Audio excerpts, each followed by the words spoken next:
இனிமையான நண்பர்களே, அன்புள்ளம் கொண்ட சொந்தங்களே, அனைவருக்கும் வணக்கம். பல மாதங்களுக்கு முன்பு சென்னை அயனாவரத்தில் புதிய வீடு கட்டி கொண்டிருந்த பகுஜன் சமாஜ் கட்சியின் மாநில தலைவர் ஆம்ஸ்ட்ராங் அவர்கள் படுகொலை செய்யப்பட்டார். அவர் கொலை செய்யப்பட்டதற்கு பிறகுதான் தமிழ்நாட்டில் எந்த அளவிற்கு ரவுடிகள் ராஜ்யம் அதிகமாகிவிட்டது. அதுவும் தலைநகரம் எப்படி ரவுடிகளால் மிகப்பெரிய கொலை நகரமானது என்ற உண்மை வெளியே தெரிய ஆரம்பித்தது.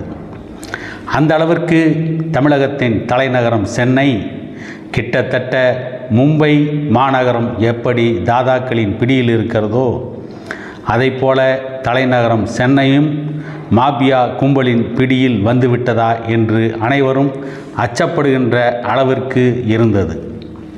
அதன் தொடர்ச்சியாக தற்பொழுது ஆந்திராவிலே கைது செய்யப்பட்டு இருப்பதாக பாம் சரவணன் என்ற ஒரு ரவுடியை காவல்துறை கைது செய்திருக்கிறது.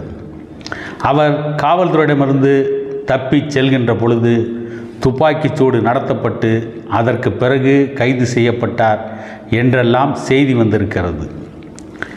இந்த பாம் சரவணன் எப்படி மிகப்பெரிய ரவுடியாக உருவெடுத்தார் என்று பார்க்கின்ற பொழுது திருவள்ளூர் மாவட்டம் வெங்கல் தாமரைப்பாக்கம் கூட்ரோட்டில் ஒரு உறவினர் திருமண நிகழ்ச்சியில் கலந்து கொண்டு திரும்பும்போது பாம் சரவணன் அவர்களுடைய அண்ணன் தென்னரசு என்பவர், அவருடைய மனைவி மைதிலி, தாய் சகுந்தலா ஆகியோர் முன்னிலையில் வெட்டி படுகொலை செய்யப்பட்டார்.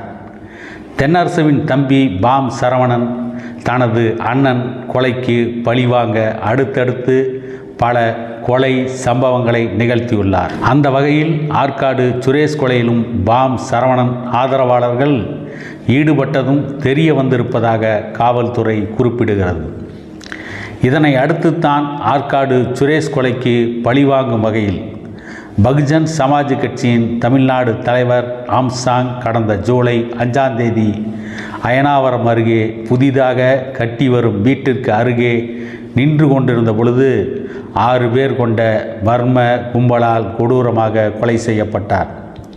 இந்த கொலை சம்பவம் தமிழகத்தில் பெரும் பரபரப்பை ஏற்படுத்திய நிலையில் இந்த கொலைக்கு பழிவாங்க ஆம்ஸ்ட்ராங் ஆதரவாளர் பாம் சரவணன் திட்டமிட்டு வருவதாக போலீஸுக்கு செய்தி வந்தது. இதில் ஒரு முக்கியமான விஷயம் என்னவென்று கேட்டால், இவருக்கு எதற்கு பாம் சரவணன் என்று பெயர் வந்தது என்று பார்த்தால், இவர் வெடிகுண்டுகளை வீசுவதில் கைதேர்ந்தவர். ஆகவேதான் இவருக்கு பாம் சரவணன் என்ற பட்டப்பெயரை கொடுத்திருக்கிறார்கள்.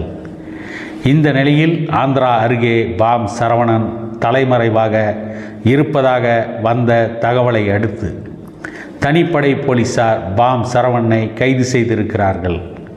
ஏற்கனவே பாம் சரவணன் மீது 20க்கும் மேற்பட்ட கொலை கொள்ளை வழக்குகள் நிலுவையில் உள்ளது.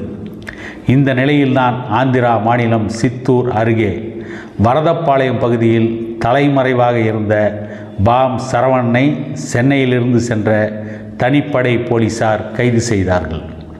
சென்னைக்கு விசாரணைக்காக அழைத்து வரப்பட்ட பாம் சரவணன் காரில் இருந்த உதவி ஆய்வாளரை தாக்கிவிட்டு தப்பி ஓடியுள்ளார்.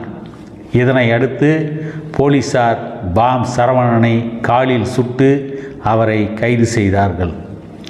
பாம் சரவணனிடமிருந்து 4 நாட்டு வெடிகுண்டுகள், ஒரு பட்டாக்கத்தி மற்றும் 5 கஞ்சா பண்டல்களை தனிப்படை போலீசார் கைது செய்திருக்கிறார்கள்.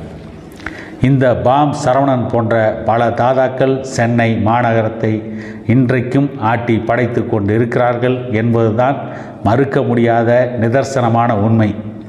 இந்த ரவுடியல் ராஜ்யத்தை ஒழிக்க இன்றைக்கு ஆளுகின்ற திமுக அரசு என்ன நடவடிக்கை எடுக்கப் போகிறது? சென்னையை காப்பாற்றுவார்களா அல்லது ரவுடிகளிடமே சென்னையை ஒப்படைத்து விடுவார்களா என்பது போக போக தெரியும் என கூறி இன்னொரு பதிவில் உங்களை சந்திக்கும் வரை உங்களிடமிருந்து விடை பெறுகிறேன்.